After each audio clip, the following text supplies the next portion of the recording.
এই দেখুন বন্ধুরা কত সুন্দর ডানা।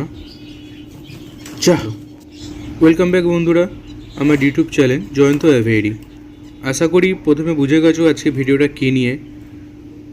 আমার আউল ফিন্সটা আজকের ভিডিও বানানোর চক্করে উড়ে চলে গেল হাত থেকে।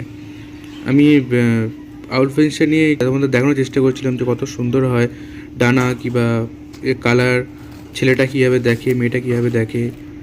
আর ভিডিও চক্করে পুরো পাখিটাই হাত থেকে উড়ে গেল। এই দেখুন সেই সময়টা এই কত সুন্দরভাবে দেখাচ্ছিলাম। এরপরেই একটুখানি হাতটা লুজ হয়েছে, জানলা খোলা ছিল, পাখিটা উড়ে গেল। এই ডানাগুলো কত সুন্দর, আর ব্যাস একটু লুজ, পাখি ফুস উড়ে গেল। তাতে কোনো কষ্ট নেই, কিন্তু কষ্ট একটা এই যে পাখিটা বাইরে গিয়ে নিজেকে বাঁচিয়ে রাখতে পারবে না, কারণ এই পাখিগুলো জন্ম থেকে খাঁচার পাখি, এটা বাইরের জগৎটা ভালো করে চেনে না। তাও প্রার্থনা করি যাতে ভালো থাকে আর যেন বেঁচে থাকে। আজকের মতন এখানেই বন্ধুরা আসি, দেখা পরের ভিডিওতে। বাই।